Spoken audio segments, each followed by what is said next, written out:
right in behind their rudder for now.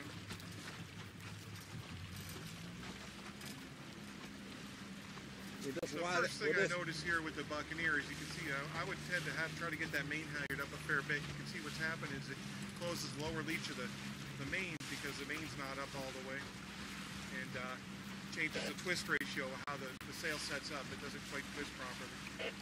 So now he's got that boom. You can see how much lower this boom is here than the buck over here to the left.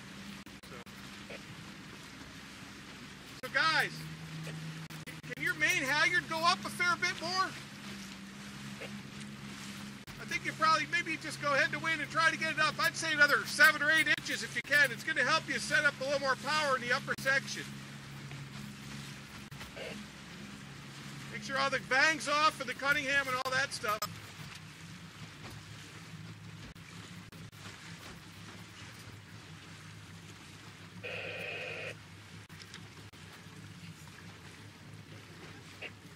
I've got almost his full boat and mast. Hey, Brian, from here, I've got his whole... It's getting better all the time. Oh, yeah. That's going to help a lot. Probably felt a little bit draggy when you're going up. It was rotating the lower part of the main around so much you couldn't trim it right. Let's take a look at this RS. And you may want to put a little outhaul on just to get that bottom of that main open a little bit. Take a look there. Let's get it behind, kick up Jenny again.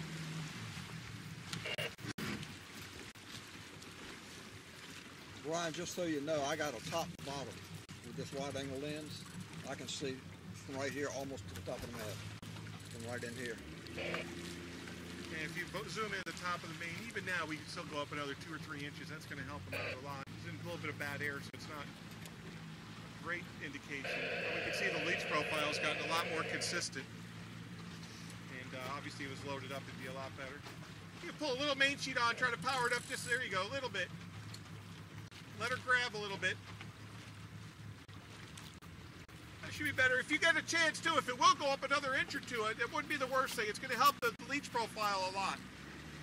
Let's start back. All right, I'm taping, Brian. Even though it's light area, it tends to carry the pole a little lower, but I would say even now that might be a little bit too low, because you can see the top of the leach kind of trying to close in and round up a little bit. I'd actually even try to pull that pole up another couple inches. The Scott pole likes to be a little bit higher. So, who's this? You know? Ray. Ray? Ray Merrill. Hey, Ray? Sir. Well, how about I would try to pull that spinnaker pole up a little bit and try to, what's happening is the leech is off the boat. You can see the leeches are closing a little bit. Okay. And when you get those puffs, we'll see if we can get them open a little bit better. And we'll go around to the side here and we can see if it opens up a little bit. I think it also helps get that sail away from the bow diffraction.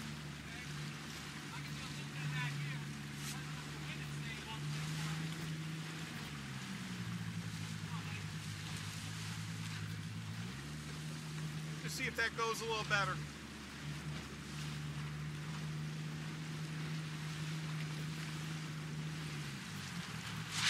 Couple waves here.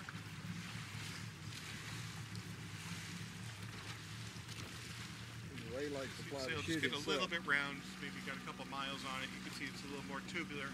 As they get older, they tend to get vertically stretched, especially crosscut sails.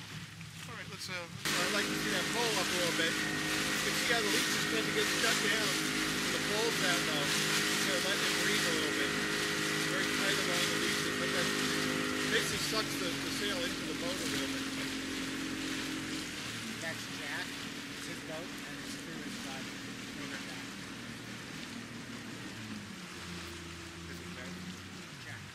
Now you see all the top guys going back to back on mains because they last better, hold their shape better, and have more control over it. So that's 30 seconds, I think. So we got 20 seconds to a start here. I'm going to go in front of here. Jimmy, 20 to the start. 20 to the start. He's going to protect the fleet. Right there is good. Hold. Can we back up a little bit?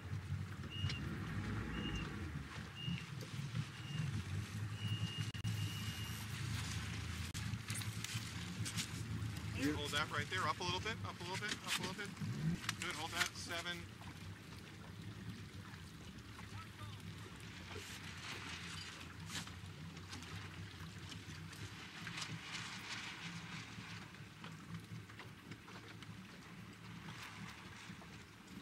follow these guys if we can. Can we catch them?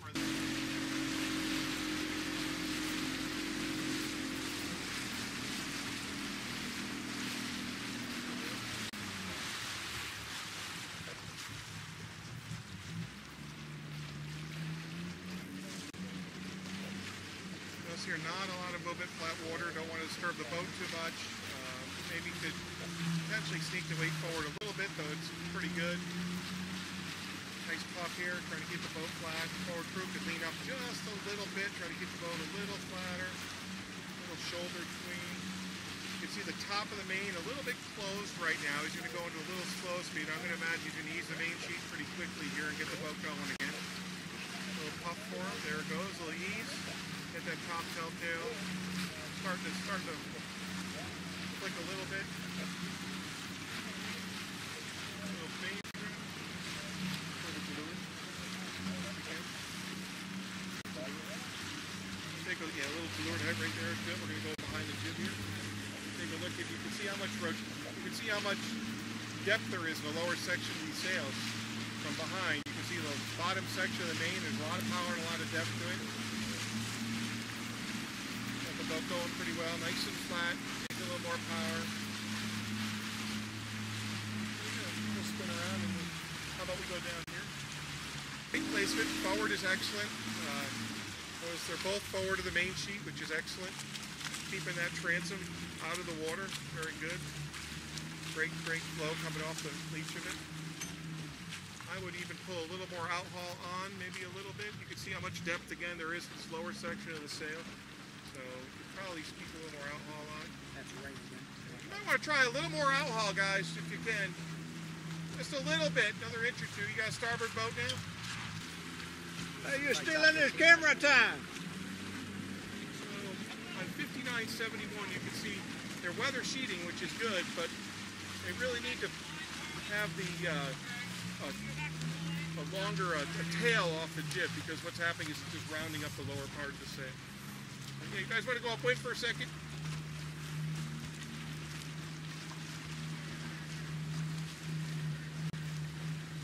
He's twisted off quite a bit there, isn't he? That's pretty much a speed build situation, but I certainly wouldn't want to have it any more ease than that.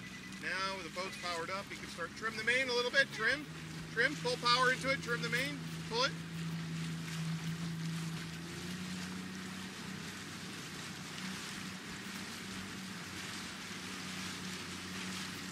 He's still got some twist, doesn't he? So guys, try a little more main trim now, a little more main sheet, 3 or 4 more inches. Yep, trim it on. You can feel the boat grab, you feel it? Once you're on, kind of up to speed, there you go. Now, an inch of ease, and let the boat ride up. Now, trim it again. Another inch, there you go. It's a constant motion, good job.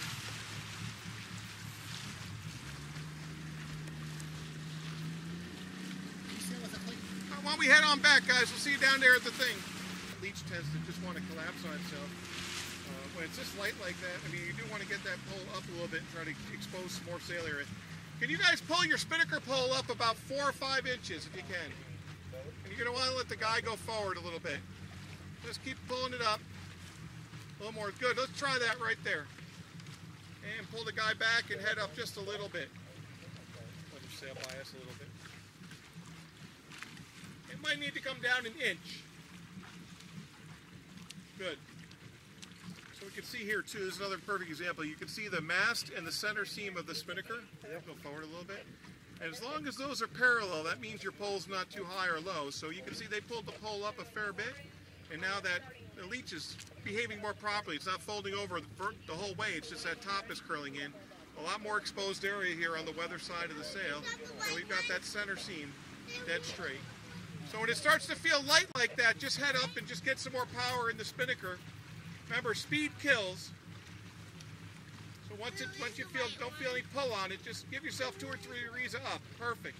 And you can see the spinnaker pull, the height you've got good because that center seam is parallel to the mast. Okay, any lower, it'd still be parallel, but you want to keep trying to fudge it up. So it's parallel to the mast.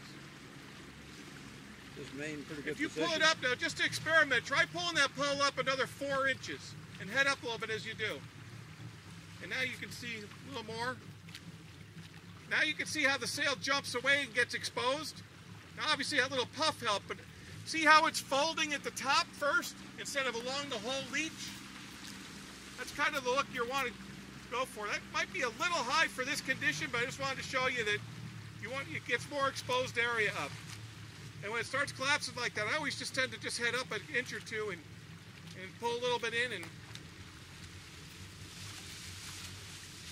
trim the sheet a little bit. Does his mane need to be out any? All right, guys, be careful. You're in a starting area here. Just keep your heads up.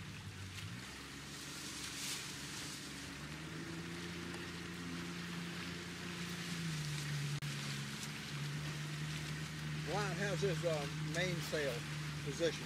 What's it? Mainsail. Does it need to go in or out? For this right now, I probably wouldn't have it that much looser. It might be a little bit looser, be good. He's got a little bit of breeze now, which is nice, and when he's got the breeze, it definitely you definitely could ease it out.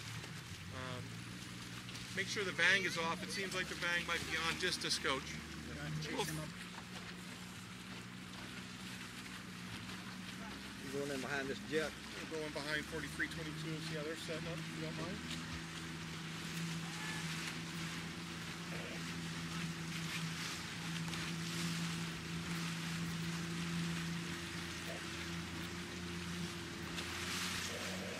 Pretty good. We can see, obviously, we just don't have enough main sheet on. You can see actually the sail luffing. Probably too much Cunningham on for this flat water right now. We'd still like to see some wrinkles in that luff of the main. So you can actually just trim the main another 2 inches, 3 inches. Let's see what happens when that happens. Why don't you guys trim your main in about a couple inches? Just pull it in. See the boat, feel the boat load up. A little more. A little more.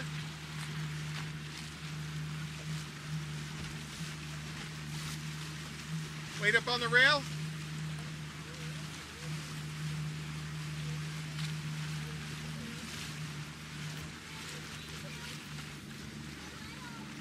We tack it behind 4088 here. Pretty flat, looks great. They're just not trimming the main in, so they can't point where the leg. They should be, probably another 4 inches, 5 inches of main sheet trim for sure, so they can point. Keep going. Hey, keep going. Keep going. Trim your main in. Trim it in more. Pull it in. Pull it in. Load the boat up. Ease your vang a little bit. Ease the vang if you can. Can you ease the vang? Take your vang off. There you go. Now trim your main in. Keep trimming. That looks a lot better. Trim the jib in a little bit more. About another 2 inches of jib trim. There you go. Now let the boat ride up. Let it go up to weather a little bit. Just let it ride. Let it keep going. Wait till the jib luffs. Keep going. Keep going.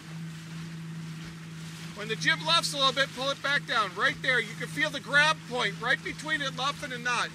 You have a tendency to, right now, it's sailing just a little bit too low. The problem with the sky, in this condition, you won't build enough speed to make up that difference. So in this stuff, flat water, the other thing you might want to do, you should do, is pull some weather sheet on. So take the weather sheet on the jib and just pull about, and just pull it and cleat it in. Just like that. That's perfect. You guys want to head back down? Real quick, I'll tell you what we do. Let's just go next to that.